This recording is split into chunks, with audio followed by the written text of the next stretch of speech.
Thank you for listening to the Dog Trainers Podcast, a podcast created by dog trainers for dog trainers, or anyone who's ever fallen in love with man's best friend. Episode 35, Proper Introduction of Training Tools.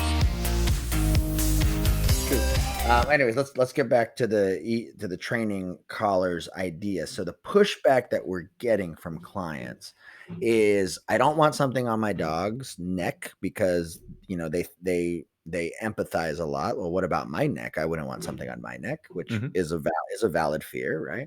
That leads to, I don't want to choke my dog, right? Which is a valid fear. My dog may physically be susceptible to maybe tracheal issues. That's definitely what my vet told me, right? We've heard this argument before as well. Also, this idea of potentially having to add some type of aversive to my dog in general, and knowing that the collar is the way you're going to have to do that is also doesn't sit right. So people are scared of putting pressure on their dog. People are scared of putting something around the dog's what they perceive to be a delicate part of the dog's body. And then we also see a lot of empathizing of putting themselves in the dog's shoes, having something particularly on their neck. Right? Would you see any other categories of argument for pushback? No, you're hitting that pretty well. I wanted to talk more about, like, this is something that you and I talked about. I know you guys don't know listening, but a few years ago, when I was kind of rebranding my business to Untamed, to what it is now, the logo that it has now, and things like that, Brent and I were still working together at this point. And, you know, the disagreement that we had, if you can call it that, is we both used and use the same tools, same method, things like that. But I wanted to be very clear with my logo, with my website, with my presentation on social media and things like that, that I do use certain tools, as opposed to kind of being ambiguous about it, which a lot of trainers do. And I don't mean Brent, but there are a lot of trainers who I know, who I've met personally, especially out here. Because like I told you guys before, when I first got to Arizona, I didn't just have a client base. So I worked for a kennel, and I spoke with a few different people when I was looking to get a job at a kennel, right? So I've met with a few different trainers in the area. And I've met a lot of people who I almost want to call it like shady, that I know they use these tools. They know they have every intention of using these tools on the dog, but they just kind of, not mention it to the owner, or when the owners ask, they kind of come up with these like really diplomatic non-answers. And I'm like, why don't you just tell them what you're doing? And but Brent's point, which I'll let him discuss, was, as I understood it anyway, was just, it's not shady. It's you're just building that relationship with the client first, because you don't want to scare them off. And ultimately, if our goals as trainers are to help as many dogs as possible, you're not helping anybody by scaring people off. True. And you're not helping yourself. You're not helping the dog. Right. I mean, that's my opinion, right? So real quick to recap, you wanted to make a logo for your company that where the dog was wearing an e-collar, an obvious e-collar. Correct. Right? Okay. And so for me, as a person who's, trying to put myself in the shoes of the public, right? If there is a person who automatically has a preconceived, uneducated notion of an e-collar, I was arguing with you because I said, I don't think that's a good move for your company that you're starting, right? Because, again, most people have opinions and they have zero experience with an item, right? So you might potentially be shooting yourself in the foot, losing clients because you are, without them asking, telling them that I am highly concentrated in e-collar work, right?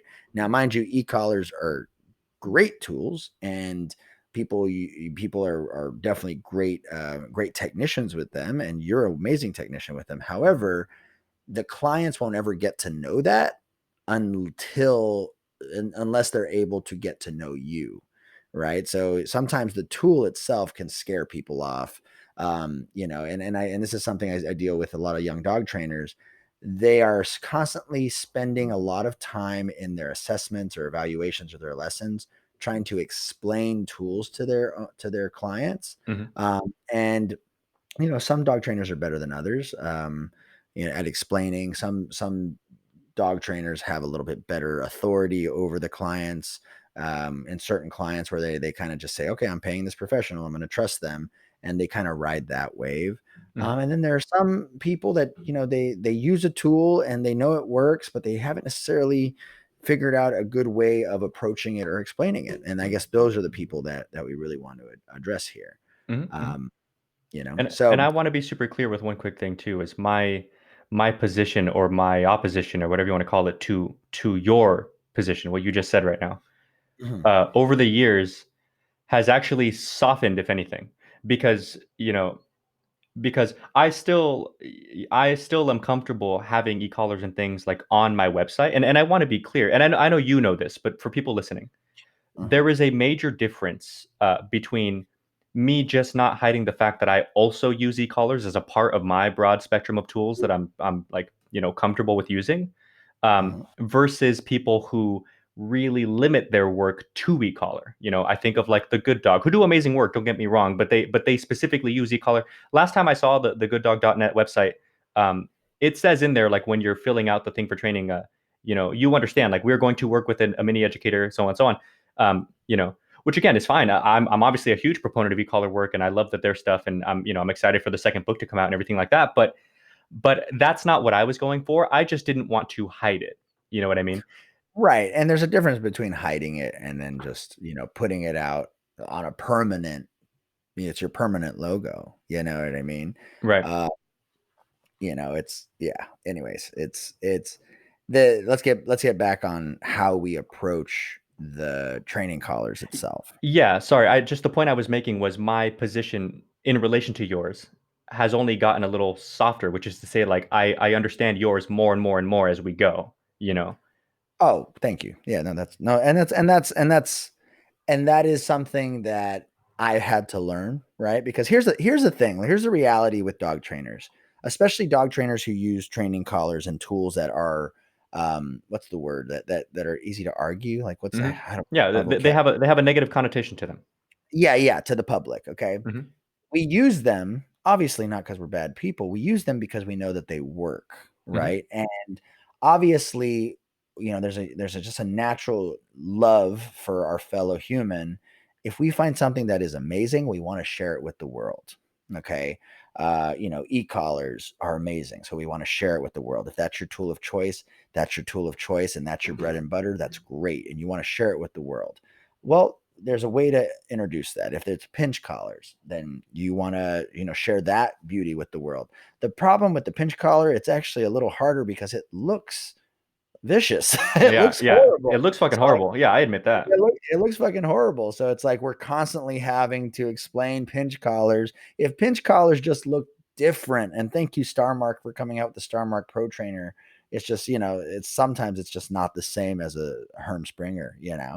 Um, but we're constantly having to defend tools that we just wish someone would be open-minded and just like, let me show you, right? Let me show you. Hmm.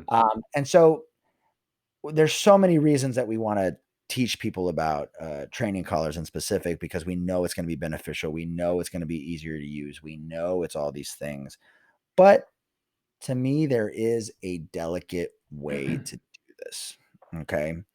Um, if I was going to break down kind of a stage by stage, like human interaction, right? Remember those three fears we just talked about. So people empathize with their dogs and wouldn't dare think of putting something on their own neck to be controlled. So let alone they don't want to put something on their dog's neck to be controlled. B, people are scared of choking their dogs, right? Of the potential fear of hurting their dog's neck. And C, we have the idea that something that I put on your neck is actually I'm going to actually have to cause apply some type of pressure, therefore making me a bad dog owner or an abusive dog owner, Hmm. right? These are Hmm. the three fears. So what I want to do, I want to see if you and I can go back and forth on these three fears, and let's just talk about how we help soften these fears, how we can help explain people out of these fears. Okay. So let's do it. Let's Okay. do it. Let's